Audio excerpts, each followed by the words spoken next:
रतन टाटा का 86 साल की उम्र में निधन हो गया है। उनके निधन पर देश भर में शोक की लहर है। रतन टाटा ने बीती रात मुंबई के ब्रिज कैंडी अस्पताल में आखिरी सांस ली। अंतिम दर्शन के लिए उनके पार्थिव शरीर को मुंबई के national centre for performing arts hall में रखा गया है। दोपहर 3:30 तक लोग अंतिम दर्शन कर सकेंगे। राजकीय सम्मान के साथ उनका अंतिम संस्कार किया जाएगा। आज की बैठक में महाराष्ट्र कैबिनेट ने उद्योगपति रतन टाटा का नाम भारत रत्न पुरस्कार के लिए प्रस्तावित करने का फैसला किया है। महाराष्ट्र कैबिनेट ने आज एक शोक प्रस्ताव भी पारित किया। महाराष्ट्र का उद्योग रत्न पुरस्कार दिया गया, पहली बार ये है अब तक पहला पुरस्कार महाराष्ट्र सरकार की ओर से उद्योग रत्न पुरस्कार पहली बार शुरू हुआ और वो पहली बार रतन टाटा जी को देने का सौभाग्य हमें प्राप्त हुआ है और उन्होंने ये महाराष्ट्र सरकार का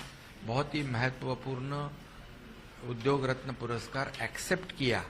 इसलिए मैं उनको बहुत धन्यवाद देना चाहता हूँ, उनका आभार व्यक्त करता हूँ, क्योंकि इस सम्मान की वजह से ये उद्योग रत्न पुरस्कार रतन टाटा जी को देने के वजह से इस पुरस्कार का ही मान सम्मान बढ़ा है, उसकी ऊंचाई बढ़ गई है और इसलिए रतन टाटा जी का योगदान या टाटा ग्रुप्स का योगदान हर क्षेत्र में नमक से लेके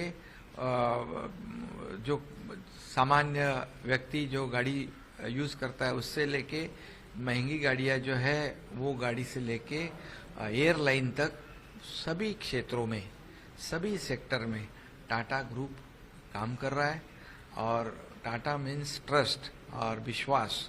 लोगों के दिल में टाटा ग्रुप के बारे में बहुत ही विश्वास है और इसीलिए आज जो हम सरकार ने उनको उद्योग रत्न पुरस्कार दिया है, इसलिए मैं टाटा जी का बहुत बहुत अभिनंदन करता हूँ, बहुत बहुत उनको शुभकामनाएं देता हूँ। मैम ऐसा था कि वहाँ से बहुत कुछ है जो हम सीख सकते हैं।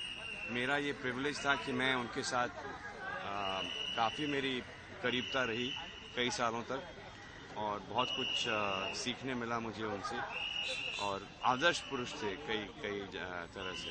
तो हमको उनकी जो जिंदगी है सेलिब्रेट करना चाहिए। सर कोई ऐसी बात जो आपको याद आती है कि उनसे हुई मुलाकात के दौरान, कोई ऐसी बात? हमेशा बहुत स्ट्रेट फॉरवर्ड थे। उनको अपने कंपनीज के बारे में हमेशा सोचते थे 24/7।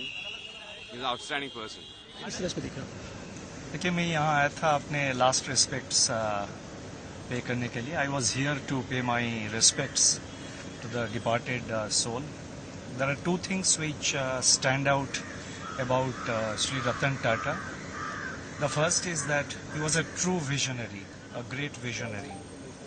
The second thing was that he was a strong believer in ethics in corporate governance. I think whenever the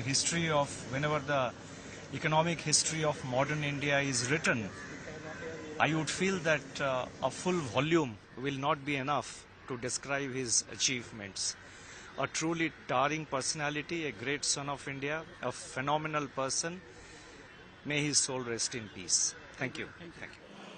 Ratan Tata का जाना सिर्फ भारत ही नहीं, दुनिया के उद्योग जगत में एक अपूरणीय क्षति है। भारत के लिए तो है ही, सबसे पहले उनकी स्मृति में उनके महान और उल्लेखनीय कामों के प्रति याद करते हुए उन्हें मेरी विनम्र श्रद्धांजलि। टाटा समूह को एक नए शिखर पर रतन टाटा ले गए। दुनिया के लगभग 100 देशों में अपने कारोबार का विस्तार किया और इस वर्ष मार्च 24 में उनका रेवेन्यू $165 बिलियन, ये टाटा समूह का रेवेन्यू। उनके नेतृत्व में 2007 और 8 में दुनिया के महत्वपूर्ण 2 एक्विजिशन टाटा समूह ने किया। 2007 में जहां तक याद है मुझे कोरस स्टील मेकर का, और 2008 में जगुआर जो बहुत लग्जरी कार कही जाती है उसके निर्माण का।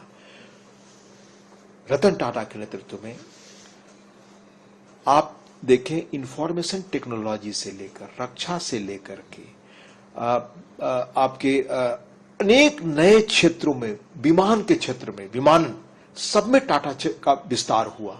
अभी 2021 में उन्हीं के नेतृत्व में जब वो एक तरह से 2 दशकों तक वो चेयरमैन रहे,